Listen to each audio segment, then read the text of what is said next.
Hello us, welcome back to my channel. இப்போ என்ன பார்க்க போகிறோன்னா, இன்றைக்கி மாலைபட்சம் சமையல். எல்லா காயும் சேர்த்து மிக்சட் வெஜிடபிள், மிளகூட்டல், கேரட், வெள்ளரிக்காய், தயிர் பச்சடி. சிம்பிள் லஞ்ச் மெனு தான் இது. பலகாரத்துக்கு வெஜிடபிள்ஸ், தேங்காய் எல்லாம் சேர்த்த பென்சி ரவா உப்புமா எப்படி பண்ணலான்னு பார்க்கலாமா? மிக்சட் வெஜிடபிள் மிளகூட்டலுக்கு கேரட்டு, பீன்ஸு, மஞ்சள் பூசணிக்காய், வெள்ளை பூசணிக்காய், சவுச்சவ், புடலங்காய் எல்லாத்தையுமே சேர்த்து மஞ்சப்பொடி, உப்பு, பயத்தம்பருப்பு சேர்த்து வேக விட்டுருக்கேன். நல்லா வெந்திருக்கு.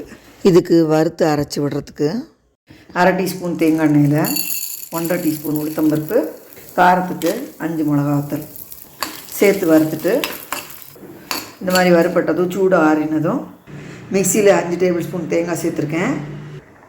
இதில் 1/4 டீஸ்பூன் ஜீரகம், வறுத்த மிளகா வத்தல், உளுத்தம்பருப்பையும் சேர்த்து கொஞ்சமாக தண்ணி விட்டு இந்த மாதிரி பேஸ்ட்டை அரைச்சி வெந்துட்டுருக்கிற காயோடு சேர்த்து மிக்சியை நம்பி கொஞ்சமாக தண்ணி விட்டு கலந்து விட்டு ஒரு கொதி விட்டு 1 ஸ்பூன் தேங்காய் எண்ணெயில் கடுகு, உளுத்தம்பருப்பு, கருவேப்பிலை, கொஞ்சம் பெருங்காயம் சேர்த்து தாளித்து கொதிச்சுட்டு இருக்கிற மிளகூட்டலில் சேர்த்தா அருமையான மிக்சட் வெஜிடபிள் மிளகூட்டல் ரெடி.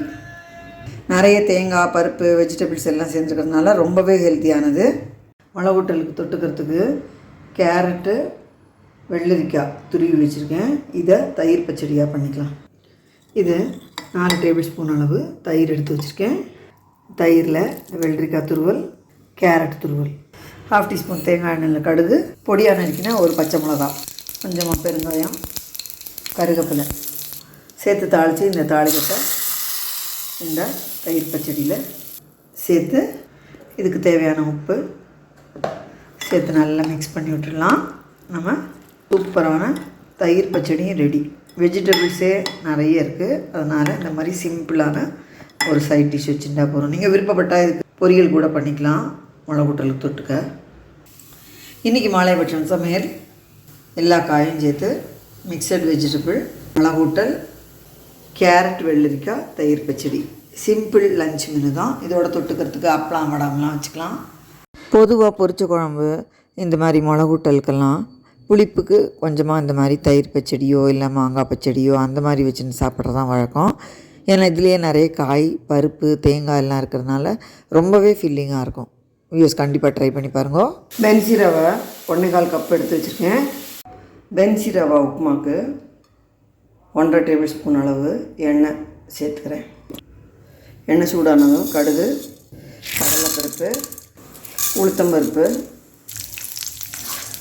சேர்த்து கொஞ்சம் கடலைப்பருப்பும் உளுத்தம்பருப்பும் கொஞ்சம் கலர் மாறினதும் இஞ்சி, பச்சை மிளகா, கருவேப்பிலை, பெருங்காயப்பொடி